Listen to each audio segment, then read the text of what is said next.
Following the recent NATO summit in Washington, D.C., Prime Minister Justin Trudeau and Defense Minister Bill Blair sheepishly returned to Ottawa after being thoroughly chastised by their allied counterparts. Canada is one of the only allies without a plan to reach the 2% spending target. Despite the Trudeau Liberals increasing Canada's defense budget by over 54% since they were elected in 2015, the NATO honchos want even more money spent on military hardware. Canada fully expects to reach NATO's 2% of GDP spending target by 2032.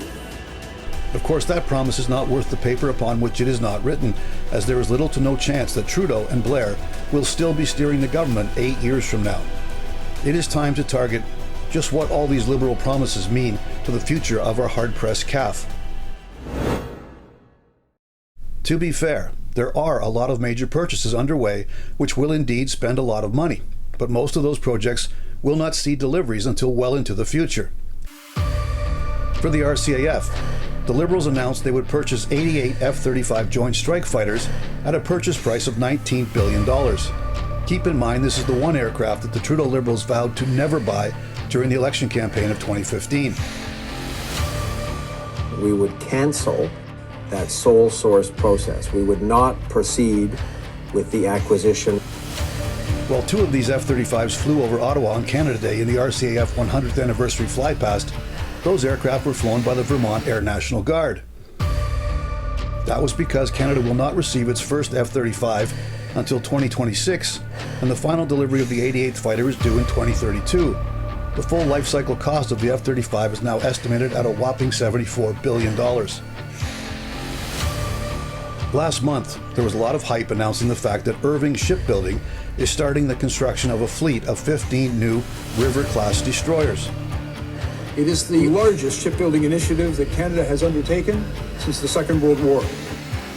This is not a new project by any means, as it was the product of a 2010 national shipbuilding strategy launched by the Harper Conservatives. Until last month, these warships were designated the Canadian Surface Combatants, or the CSC, and the design is based upon the British Type 26 frigate. Nevertheless, the RCN does not expect to commission the first of the River-class destroyers until 2030, with the 15th and final warship entering service in the early 2040s.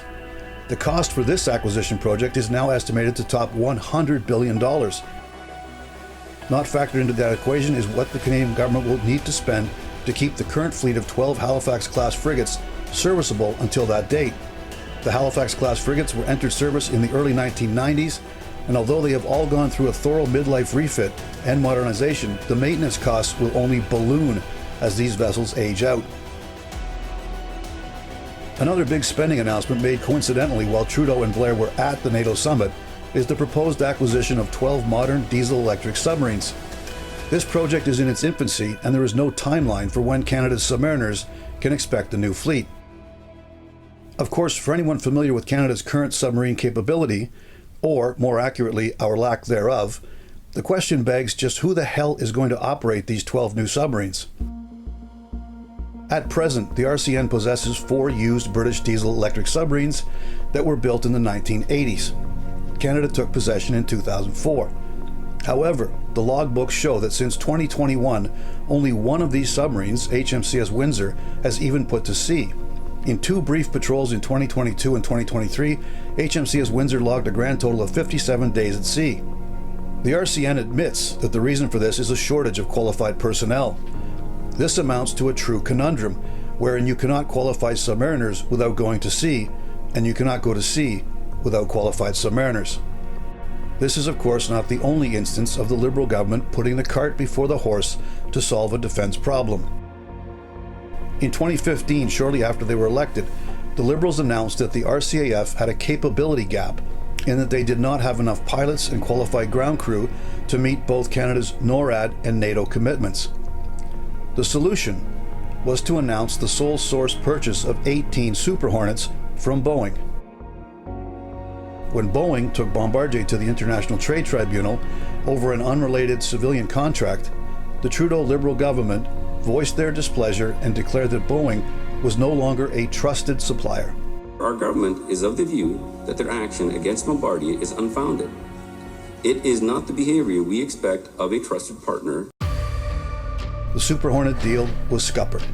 And to address the capability gap, Canada instead purchased 18 legacy F-18s that had been mothballed by the Australian Air Force.